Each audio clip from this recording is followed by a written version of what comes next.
结婚10年，妻子一直守身如玉，没有跟别的男人发生过关系。可这天正在上班的美娜突然鼻子出血，毫无征兆就晕倒在公司不省人事了。等她再次醒来，已身处医院。本以为是平常拼命工作导致的身体虚弱，岂料医生却明确告诉她确诊了艾滋病。美娜听后简直不敢相信这一切，因为除亲生丈夫外，她从没在外面饲养过小野兽。不久后，美娜便心事重重地回到家中。这一刻，她已没有勇气再面对丈夫。然而，就当她心不在焉地为儿子削铅笔时，竟不慎划伤了手指。因担心滴落的血液会间接传染给儿子，所以惊慌失措的她当即就阻止孩子千万不要靠近，然后立马处理掉画纸，匆匆离开了房间。等丈夫一脸迟疑地追到跟前，美娜已悄悄用纱布包裹住了伤口。眼看丈夫这般心疼自己，美娜实在于心不忍，只好哭泣着将难以启齿的秘密坦白说了出来。得知实情的西蒙赶紧安慰妻子，或许是医院搞错了，并信誓旦旦地保证自己也没有沾花惹草。但为了确保万无一失，紧接着西蒙就带着美娜及儿子来到了市里最好的医院进行复查。经过煎熬的等待，结果终于出来了。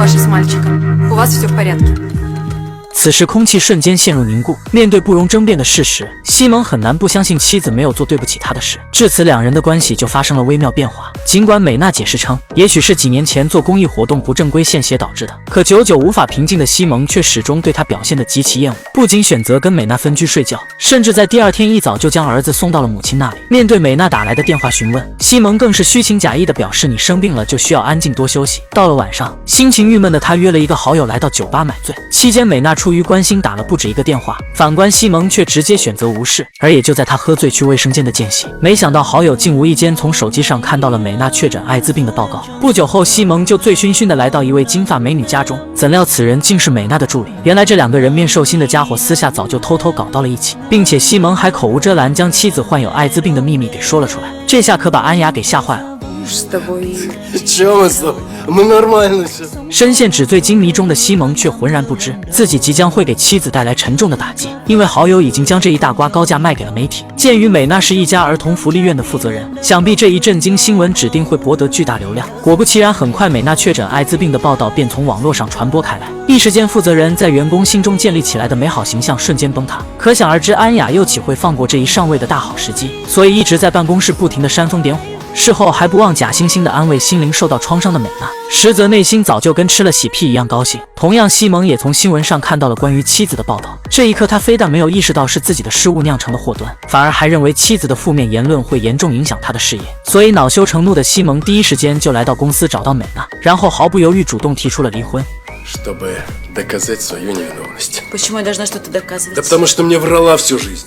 眼看丈夫已对自己失去了信任，同时深陷困境中的美娜也终于看清了他的真面目。回想着西蒙连续几晚彻夜不归，女人强烈的第六感似乎让她预感到了什么，于是绝望的美娜随即就恋恋不舍将手指从结婚戒指上摘了下来，预示着是时候该主动逃离这个破碎的家庭了。然而就当她开车来到加油站加油时，殊不知这里其实却隐藏着一伙高智商盗车贼。眼看美娜仅是孤身一人，光头立马就命令加油员给她加满柴油，并故意在车窗处留下一张救援名片，然后假装贴心地表示可以留着以防不备之需，却丝毫没有察觉自己已经掉进了对方设下的圈套。果然还没驶出2里地，汽车就莫名其妙抛锚停在了半路。不出意外，随后他便顺理成章拨通了名片上的电话。没一会，一个看似猥琐的油腻男就匆匆赶了过来，声称怀疑是电子设备坏了，需要拖到修理厂进行查看。而他之所以这样说的目的，就是为了试图偷走汽车，从而再转手卖出去。至此，几人协同作案，又顺利搞到一辆女士精品一手车，并且媳妇还连夜将这一喜讯汇报给了老大。岂料就当小弟开车送美娜去附近旅馆的途中，见色起意的他居然又动起了歪心思。好在美娜顿时就察觉到对方的意图，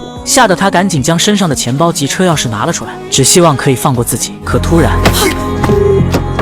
就这样毫无反抗能力的美娜不幸惨遭到歹徒的侵犯，因担心事情败露被抓入狱。惨无人道的歹徒居然又萌生出杀人灭口的想法，只是没想到美娜凭借顽强的意志力却趁机逃走了。歹徒见势不妙，立马拼命追了上去，可下一秒美娜就不慎从挺拔的高坡上滚了下去。本以为这下女人将会必死无疑，歹徒也害怕被人发现，从而没有再继续追击。却不曾想第二天美娜就大难不死苏醒了过来，但此时遭受重创的身体已极度虚弱，所幸危急时刻路过的好心司机及时将她送往了医院。虽然经过医生的紧急抢救，美娜总算是脱离了生命危险，可与此同时她也短暂性失去了以往所有记忆，并且身上患有的艾滋病也一同被检查了出来。不过庆幸的是医生大山为人比较较善良。面对美娜的悲惨遭遇，她非但没有产生排斥，反而更多的是出于同情，决定要慢慢恢复她的记忆。然而美娜不知道的是，自打她离家出走后，丈夫索性干脆就肆无忌惮地直接将安雅接到家里一起生活，并强硬地对儿子宣称以后她就是后妈了，简直就是一个禽兽不如的东西。尽管在大山的悉心照料下，美娜的病情日益有所好转，可很快院长就得知了本院养着一个艾滋病患者，所以考虑到社会上的各种舆论压力，无奈大山也只能选择暂时将美娜带到自己家里。期间从相框上得知，原来大山是一名退伍军人。怎料就当美娜看到他跟前妻的女儿的毛绒玩具时，脑海中突然就闪现出自己儿子的温馨场景。这一刻，美娜仿佛是恢复了些许记忆。大山见状，顿时觉悟到应该陪她去接触下外面的事物，或许这样才能对她帮助更大。于是紧接着大山就开车在小镇上兜起圈来，结果美娜还真就有了重大发现。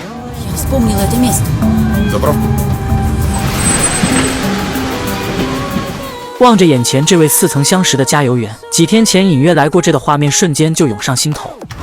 Добрый вечер. Вам какой?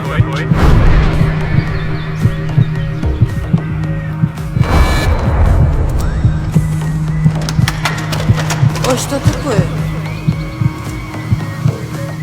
只见美娜径直走上前质问加油员认不认识自己，但得到的回答却是第一次见到他。于是大山又继续找到光头问他有没有来过这里，怎料得到的回应依旧是如同一辙。可即便如此，大山始终是坚信美娜并没有说谎。随即他就独自来到警局报了案，称几天前有个小姑娘惨遭侵犯失忆了。不过现在他回忆起一些线索，就是对方貌似不肯配合。说着警员就带领两人再次来到加油站，并亮出工作证，直接要求光头提供一下女孩出事时那天的监控录像。虽然看到警方的到来他是乖乖配合了，不料当天的录像却是一片空白。Администратор сказал, что запись хранят всего 2 недели, потом стираются. Порядок такой. Ясно.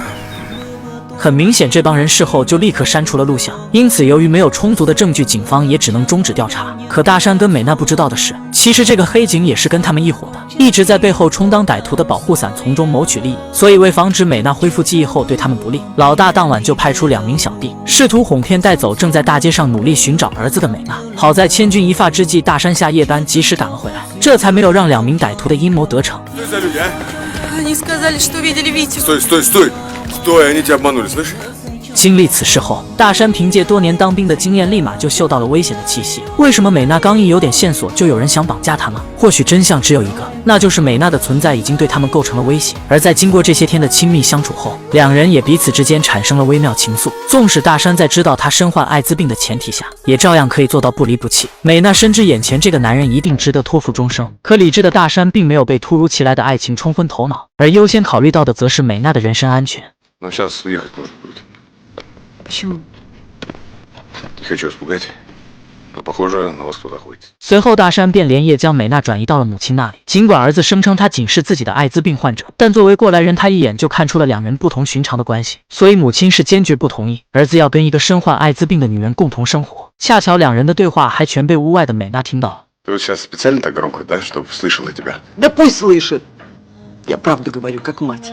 美娜听后顿时陷入无比悲痛之中。是啊，自己身为一个几乎无法自愈的病人，又何德何能够匹配这份爱情呢？更何况自己的出现甚至都有可能会连累母子2人。所以在经过深思熟虑写下一封告别信后，美娜便打算不辞而别离开这里。不曾想这时她却无意间从口袋翻找出一张熟悉的名片。这一刻美娜总算是回忆起卡片上所显示的地址就是侵犯自己的那名歹徒的修理厂。然而为了避免拖累大山，美娜并没有选择将这一重大发现告诉他，而是果断拦下一辆出租车，准备独自找过去找他算账。此时那名歹徒正在跟客户洽谈车辆买卖生意，不料下一秒美娜就突然推门走了进来。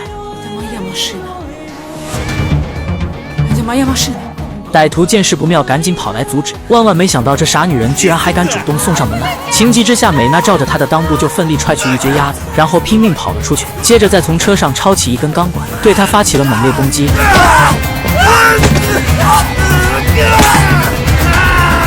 巧合的是，此时一辆警车正好驾驶警员巡逻经过这里，最终在警方的极力控制下，美娜这才总算是侥幸逃过一劫。本以为这下侵犯自己之人即将会得到法律的制裁，可美娜却并不能提供出有效证据，并且失忆的她还想不起来自己的名字。而也就在她努力尝试回想过往的细节时，没想到跟歹徒一伙的黑警就火急火燎地赶了过来，称美娜被侵犯一案归她负责，说着就强行将她带走了。与此同时，大山这边也看到了美娜留下的告别信，并且在得知她被抓的消息后，大山就第一时间来到了警局，却殊不知歹徒早已串通黑警，将整件事颠倒是非了。不仅状告美娜试图偷抢汽车，而且还动手恶意伤人。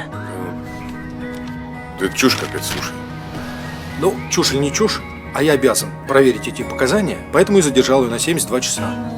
眼看警员并不打算让自己见他，大山知道想要洗清美娜的清白，就只能尽快找到她的家人。不过庆幸的是，战友在这关键时刻及时帮他打探出了美娜老公的地址。岂料就当大山满怀期待地找到西蒙，并告诉他你的妻子现在失忆，被警方冤枉了，希望他可以出面帮忙确认美娜的身份，从而化解误会。可刚摆脱艾滋病妻子的他又岂会轻易答应？更何况美娜现在还失忆了，所以当即就谎称并不认识他。就这样冷酷无情的西蒙宁愿选择继续跟安雅在一起，也执意看着亲生妻子见死不救。无奈走投无路的大山只好找到曾经报道过美娜身患艾滋病新闻的记者，希望可以从他这里碰碰运气。结果在听到美娜的悲惨遭遇后，记者顿时就陷入深深的自责中，因为当时如果不是他为了个人利益不计后果的报道，美娜或许也不至于沦落到这种地步。至此，在主动提供出美娜的身份证及结婚证等复印件后，记者便决定跟随大山一起帮他走出困境。此时黑警还在想法设法的逼供让美娜认罪，可紧接着大山就带着相关证据及记者突然赶了过来，并且还全程进行录像。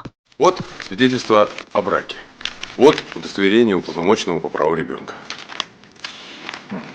А вот вы осознаете все. И за допрос человека с амнезией можете попасть под статью.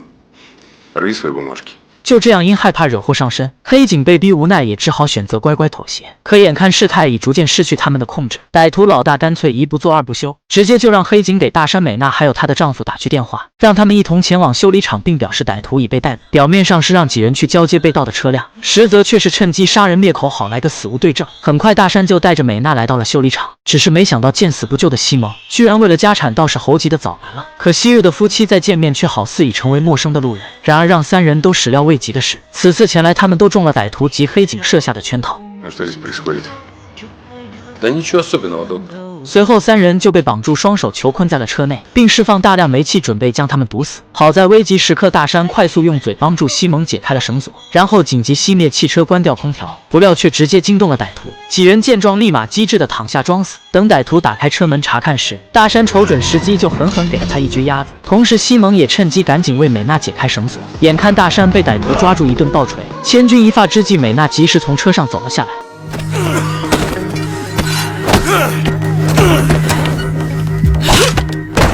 与此同时，大量全副武装的特警也火速支援了过来，并快速控制住现场所有犯罪分子。原来为了以防万一，大山提前就通知了战友。至此，命运多舛的美娜总算是彻底摆脱了危机，而深刻意识到错误的西蒙也祈求可以获得他的原谅。